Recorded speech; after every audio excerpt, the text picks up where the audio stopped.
Did you start the countdown yet? You're already there. All right, thank you. I'm going to call this meeting to order Monday, October 26th. Roll call, please. Mr. Ballard. Here. Ms. Nazario. Here. Ms. Johnson. Here. Mr. Sturgill. Here. Mr. Williams. Here. Thank you. Pledge of allegiance. Pledge allegiance to the flag of the United States of America and to the republic for which it stands, one nation, under God, indivisible, with liberty and justice for all.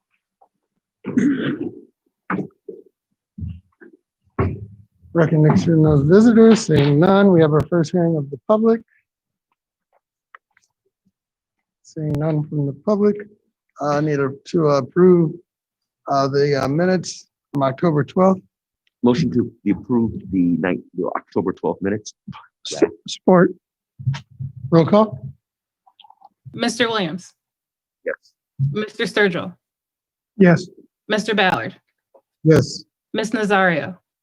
Yes. And Ms. Johnson. I was absent.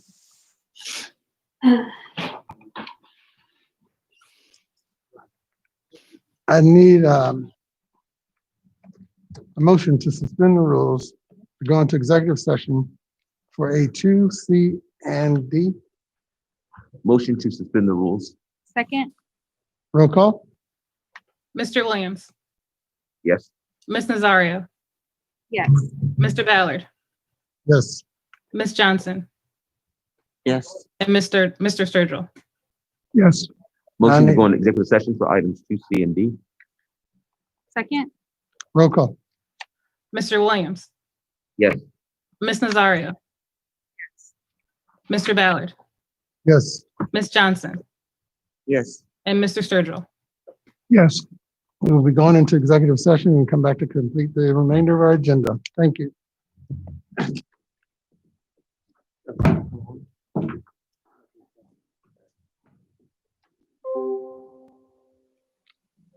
Mark, you see Ross coming?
Check.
your kids doing? Good. They getting their lessons? Yeah. Sort of straighten out? Oh, Yeah, I don't envy you at all. I just had a conference with Ellie's teacher before I came. She's my first grader. She's doing real good. She has all O's and her test score was real high. So she's doing real good, yeah. Yeah. Yeah, it's going. I appreciate any mother that is working now. I tell you, that's difficult. Some days are more than others. Yeah. How you doing, Ross? Good to see you, buddy.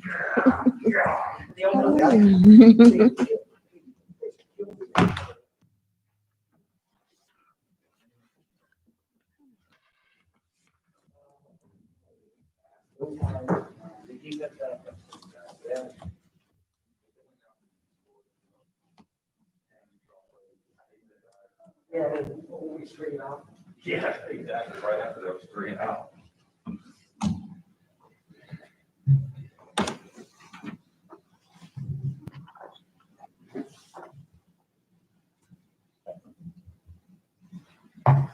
Bill, can you hear? So next meeting, you're assigned to make sure Tim knows how to get from the executive session back to our meeting on Did time. you get abducted or something? I don't know. Did he get lost again? I'm just being a smart aleck. Where did he go? We all.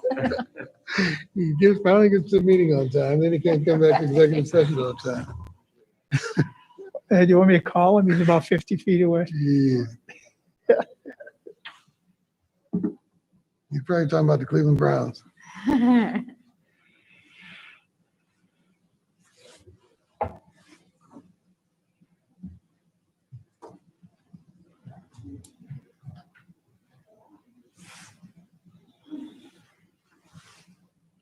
There he comes. He's jogging.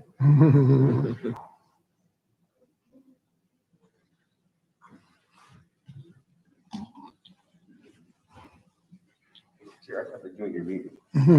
Appreciate it. So you finally get to a meeting on time, then you can't get back from executive session. You know, I can't make it too. So we can do this on record, guys. Could I have a motion to come out of executive session, please? So moved. Support? Roll call, please. Mr. Sturgill, Yes. Mr. Williams, No. Mr. Ballard, Yes. Ms. Nazario, Yes. and Ms. Johnson.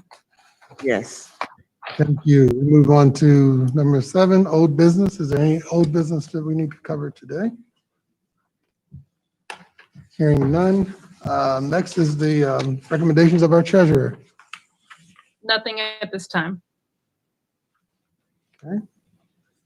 Moving on to number 9, we got recommendations of the CEO, personnel matters. Okay, Mr. Ballard, very briefly, I'm going to talk for a couple seconds about updates. I'll defer to Ross to fill in all the blanks. Very long story short, we are simultaneously working on getting much better at our phase 1 plan, which is full remote, as we all know. We are also working very hard to determine what it needs to look like for our phase 2, which will be family choice as to whether to continue with remote learning or to have an in-person model. And we have a meeting on Thursday in which I expect a lot of questions to be answered in terms of specifically what is it going to look like. And then again, that's a separate conversation of the when part, which are the 2 questions people have. What's it look like? And then when do we implement? As we promised, we won't go any sooner than 30 days out to make sure that our families have time to plan accordingly if they want to choose the in-person model. And we're also working, again, in addition to phase 1, getting better, phase 2, what's it look like and when does it happen? We're also working on our long-term plan. We understand as a district, there are some things that we need to do to get better. And we understand what those things are. And we're trying our best to figure out, putting the right people in the room to make sure that we are poised for those next pieces. So I'll let Ross kind of fill in some of those gaps and open it up for questions.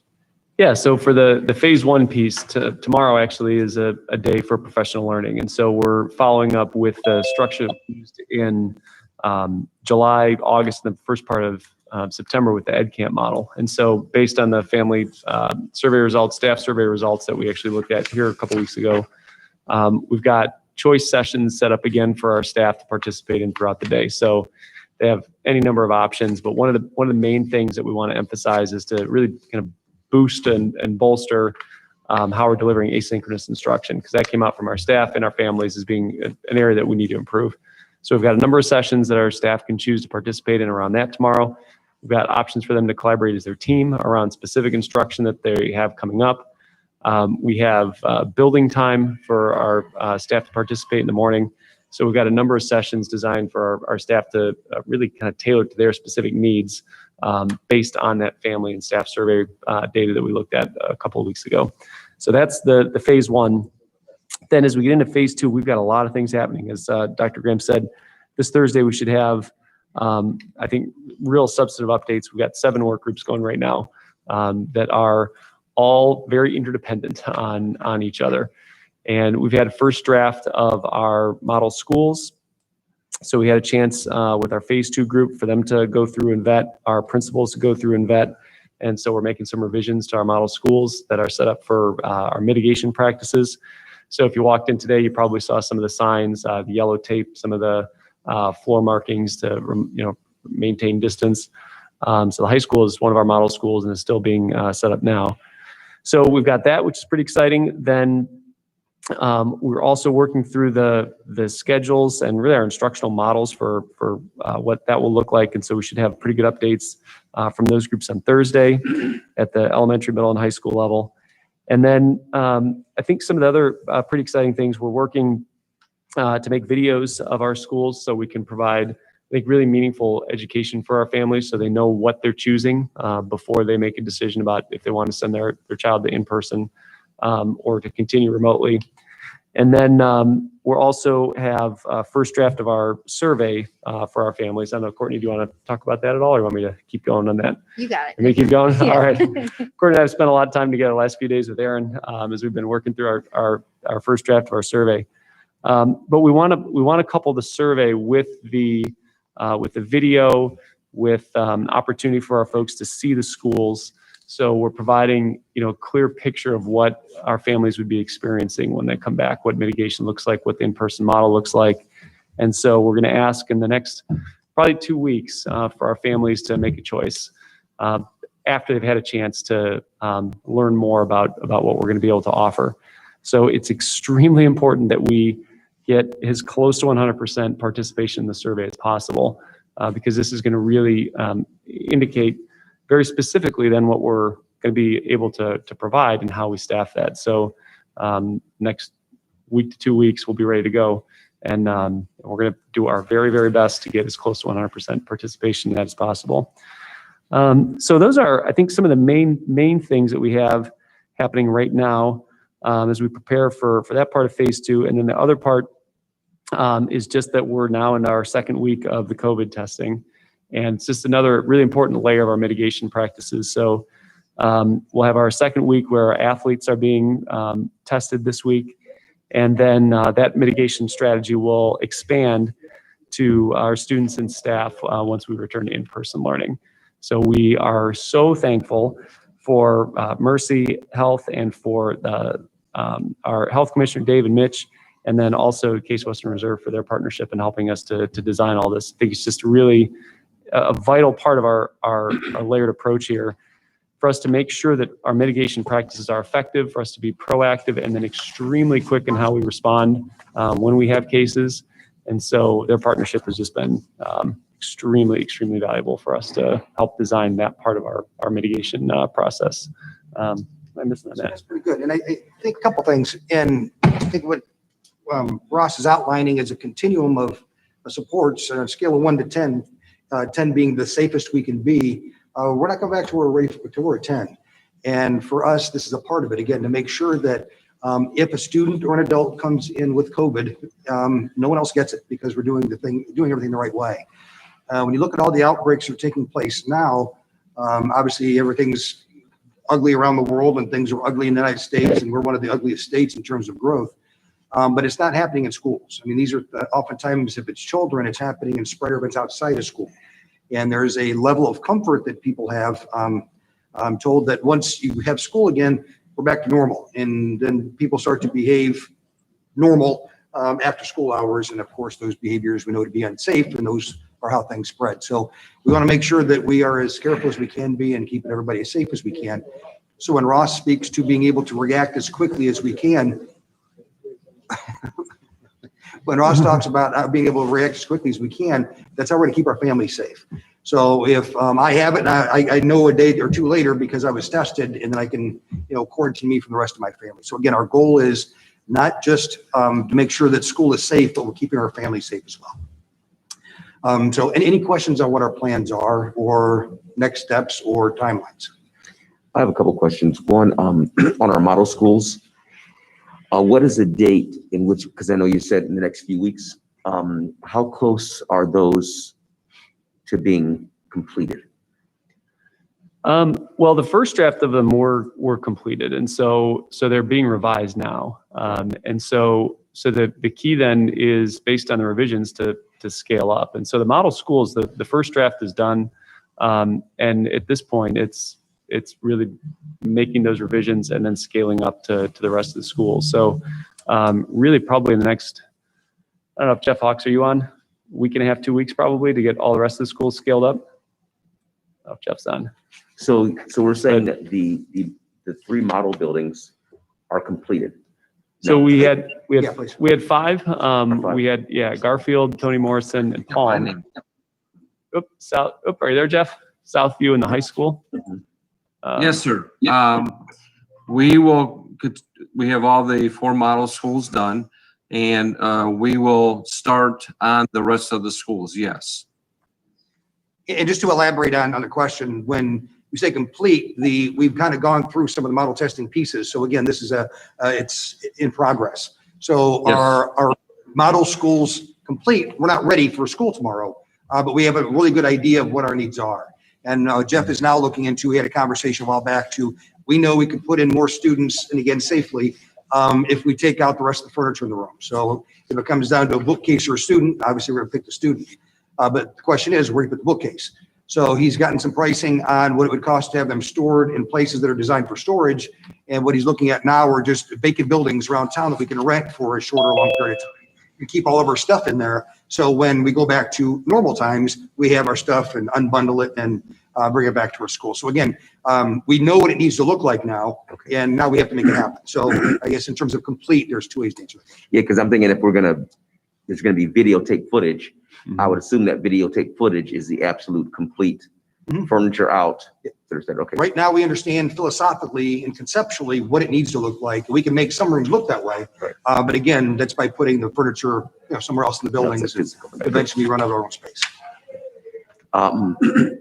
Have we gotten some, do we have any further confidence based on some of our methods and strategies on how we're going to get a greater percentage of our community survey?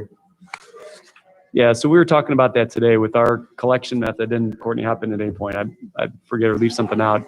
We're going to have an online approach again and a phone approach. And so there are a few things that we're going to, I think, do to help. First, we're going to have more intense and focused messaging around this one. Our messaging around the summer, when we looked through the first, the summer survey and then the one we did a few weeks ago, our messaging around the summer survey was much more intense and more urgent. And so we're going to have a more intense, urgent message just from the get-go. We're also going to pair it with the video town hall, and then we also talked about with another one of our work groups doing like a Facebook Live that we record. So we're trying to get the message out a few different ways. We're going to pair that with messaging at our conferences that we have coming up. We're also going to look at each staff member being assigned a certain number of students that they're responsible for to follow up, either that they've completed online or that they do it in phone. And then our third layer after that is going to be home visits to go to the door.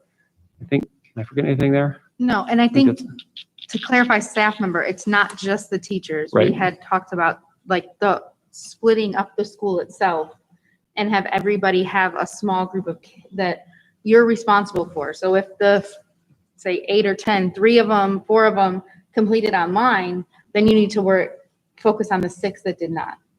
So we could break it up smaller so everyone had a smaller job to do. And since it's such an important survey, we have to get them all we also were going to make the message that we said that this one is, I mean, parents need to know this is what you're saying your kids are going to want to do. If you want your kids to come back, you have to complete this, because this is the only way we know that you want your kid to have a seat in that classroom. So then what percentage do we have to make the decisions about staffing, et cetera, et cetera? So for our logistics, I mean, do we have to have 80% of our response, 70%, 60%? What do we have to have at a minimum? We're going to need to be around 65% at a minimum to be able to make a good informed decision. There's a lot of math that comes into play with just our physical capacity. If we have about 65%, we're going to have a really clear picture for then our staffing side that we can project based on our room capacity for us to know that we're in good shape. But that's not our goal. Our goal is 100%. To have as crystal clear a picture as possible. 65%, we're gonna have a kind of a foggy picture, but we can, make out what it looks like. 100% obviously gives us great clarity, and so the closer we can get to that 100%, the better off we're gonna be. Okay, so here's a question that's kind of pushing us into that forward place. So we get a certain percentage back, and let's say that's 70%. Above the 65 we need, but less than the 100. After that decision's made, because that was very specific information to create a very specific staffing plan, will folks be able to then add themselves to the in-person list, or is it going to be set at a number, and then how does that work? Because again, we have to give people incentive to get it done now. Right. And sometimes the real incentive sometimes is there's a window that's going to close. If you've not done this by this time, then you can't be guaranteed that slot. So, is that language being communicated? Have we even gotten there yet, or do we think we don't need to? Or There's a work group that's worked on that. I've not been updated. We aren't to that point yet. With that, now that said, we are looking to design though with kind of 3 principles in mind here. And the first one is that we're going to, as much as absolutely possible, try to maintain our student and staff assignments right now. We want our kids to maintain their current teacher as much as possible. The second thing is we need to design with flexibility in mind, because we know that you make a selection, and we are going to have to quarantine some kids. We are going to have to quarantine some staff members at some point. So we need to make sure that we're flexible, so that if you're in person, you need to quarantine, learning doesn't stop for 2 weeks while you quarantine. We also are designing knowing that we have a pretty transient community. And so we need to be flexible as students move, either building to building or into the district. And then we also have to plan that people are likely going to have a change in job status as well. And so what they sign up for now may look different a month from now, 3 months from now. And so we need to be flexible, with that as well. So while we need as clear a picture as possible, we also need to design for flexibility, knowing that this is the most uncertain time in 100 years, and that we have to design with that flexibility in mind. And then the third principle here is that we want to try as much as possible to maintain the current schedule and course offerings at the high school and the middle schools, so that if you're enrolled in a class, you get to keep that exact same class at that same time. So those are 3 principles that are really important as we're designing here, so that we likely are going to miss a few students when we survey. But if we miss some students, it also does not collapse our whole process, because we've got those kind of principles and flexibility built in on the front end. And then my final question, sorry. So all the information we're providing the families is going to be very beneficial to them, so that they can make the best decisions they can. Is there any thought, or have we outlined how we share with parents our reaction? So part of all the testing that we're doing and our mitigation is that we can then react when something happens, because we know something is going to happen. So I'm sure out there are a lot of different expectations on what'll happen if this occurs. Can we provide some kind of clarity so that people understand? We were on one of our calls, and we were talking about what happens when there's positive tests. Well, when you're social distancing and you're wearing masks, different things happen then than if you're not doing those things. So how have we thought about, and I'm sure I hope you have, how we're gonna be able to narrate those things so people can understand this is what happens when this happens. Because for some folks, that's gonna be a big confidence booster. I know when this happens that there's a reaction, and then I'm more willing to send my kid than opposed to, they might look at our reaction and say, oh, no. So can you elaborate on that at all? There's a couple pieces there and everybody can kind of chime in. First of all, again, our practice will be consistent with what the CDC expects. So 6 feet apart, if you're posted 6 feet, then obviously masks and a lot of hand washing and all those pieces. But there's also the response to I think your question, the response to a positive test. So we will know where every kid is every minute of the day. And they'll be very structured. So this student is only mixed with these other 11, with these other 10 based in classroom pieces, maybe lunches in the cafeteria, desks that are 6 feet apart. But we'll know where everybody is at all times. So we'll be able to report to the health department exactly what's occurred during our time. So we'll be very, very tight in terms of expectations. We'll be very, very tight and be able in terms of response to a positive test. And I think we shared this at one of the previous meetings, and looking at the other schools that we visited, but also nationally, when you read the data on it, transmission between children in schools that are structured, the way that we're going to be structured is nil. The issue is with the adults. And I think oftentimes it's just that, and I wouldn't call it lazy, but I think that sometimes we put our guard down because these are people we worked with for 25 years and their family and haven't seen them in forever, and you want to reconnect. And sometimes in doing so, you just kind of lose track of some of the safety measures that we have to have at all times. So the adults are the place where it's more likely to spread. Because there's somebody to supervise the children, remind them masks on, 6 feet apart. There's not always that subtle reminder when the adults are working together. Thank you. In order to increase the survey that you would get in, are you using any community organizations to help you promote that, to tell the parents to, turn in the survey and to complete that as soon as possible? Yvonne, thanks for asking that. It's something that we've just kind of informally discussed, but we didn't formalize that this morning. And I think that's a good reminder for us to, when we meet again Wednesday, to make sure that that's like a layer of our strategy. Yeah, thanks for that. Yeah, and also maybe to use the radio and We did say, broadcast that. Aaron did say radio, newspaper and whatnot, yeah. Yeah, good. One of the forms of communication that we lean on a little more heavily than we probably should have were our robocalls. And we leaned on it because our parents said, the best way to get in touch with me is through our phone. We found out recently that it's a new robophoning system. I think robocall is actually brand name, but it's a new system, and there are some issues with the system, but there are also issues with how we as an organization organize our information. And Aaron, we thought we had a workaround where we're connecting all these different places where we're storing the data. And what we do is, if it's easier in one department to store it this way, that's what we do. If it's easier in another, we store it a different way. And then we found out a couple of days ago, there's a third place we didn't know about.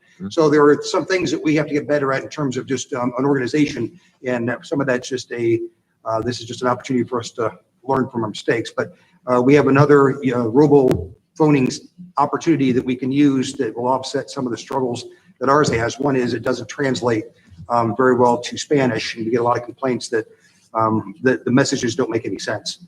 But there are also some other pieces. So long story, if I try to explain it any more in depth, I'm going to screw it up. But long story short, it was broken, and we have a fix short term, and we'll get it fixed long term.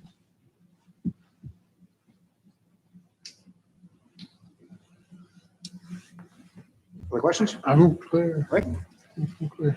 I would like the board to consider for discussion and approval items 3.01 to 3.07 personnel matters. So moved. Support. Roll call. Mr. Sturgill, Yes. Mr. Williams, Yes. Mr. Ballard, Yes. Ms. Nazario, Yes. and Ms. Johnson. Yes. I'd like the board to consider for approval items 4.01 through item 4.08 in operations matters. Need a motion? Motion. Second. Roll call? Mr. Williams, Yes. Ms. Nazario, Yes. Mr. Ballard, Yes. Ms. Johnson, Yes. and Mr. Sturgill. Yes. And that is all I have. Thank you. Our second hearing of the public. Seeing or hearing none. Kind of like open item, do you guys have anything further? And if not, I'm going to ask between, I know we have a levy coming up and voting's coming up pretty soon. I know we have 3 members of the levy committee here. I'm going to say for my own selfish reason, you guys, in public that's listening, we need your support. We need your vote. And I will add to any of those members on the committee to kind of bring us up to speed or any comments that you may have. I believe the only thing that we have left to do is to figure out how we're going to man the polls. And once we get our, and we meet on Wednesday and we'll have a schedule and we'll see how that goes. It doesn't always go the way you want it, but it'll go the best it can. Okay, I know I'll be out there next Tuesday, probably all day, so. And how many locations we need to cover? You say about 10? No, there's actually, I think there's actually 13. I think there's 13 locations. That are in our school district though? Yeah, Okay. yeah. The only one that's in Lorain that doesn't affect us is the premier one. Okay. And it's out. It's almost in Amherst. You know, it's Ward 8, but it's out there where it's not our district. You know, so we don't have anybody there. But we're making plans, and actually we do get a bit of support. We're just going to see how it works out. Anyone else? And again, I echo Bill's point. If you are willing to work the polls for us, that'd be a huge help. Right now, we're having a tough time getting volunteers for obvious reasons. People don't want to be, I guess, 2 reasons. One, people don't want to be out because it's safer to be in your home. But also in the past, we would, I guess, if school was canceled that day, our staff members could work it. And obviously working remotely, we don't need to close school to keep our children safe from those walking out the streets to vote. So obviously our staff are busy. So if anybody could help, it'd be greatly, greatly appreciated. And if you're not aware and you've missed it, it is a renewal levy. And again, that's the way school funding is designed in Ohio, that the community, it's already been voted for and supported several times in the past. Just every 5 years, we have to go back and ask again.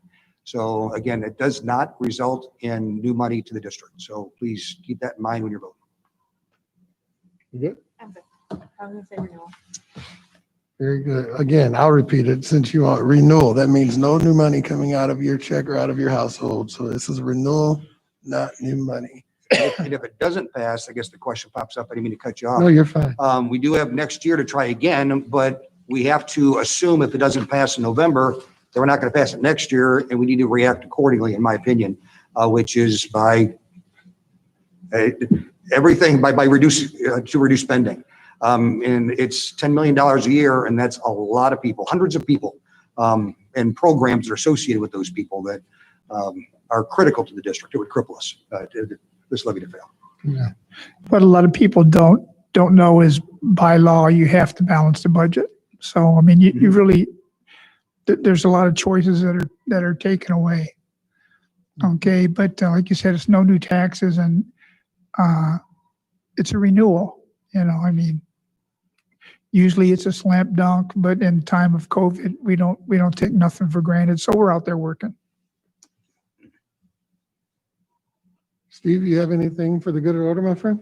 No, obviously echoing everybody's sentiments. It'd be great to have the support of the community to pass the levy and continue a lot of the good things that we've, tried to implement in the last, recent times, especially with what we're dealing with now. The last thing we want to do is have another hurdle. So this would be a big step just to kind of push the needle in a positive direction for the district. So the support of the community would be greatly appreciated. Anything further? So we have our next board meeting scheduled for November 9th at 5 o'clock right here, same place. Seeing nothing else on the agenda, I need a motion to dismiss. So moved. Second. Roll call? Mr. Sturgill, Yes. Ms. Nazario. Yes. Mr. Ballard, Yes. Ms. Johnson, Yes. and Mr. Williams. Yes. This meeting is adjourned. Thank you. See you, Tia.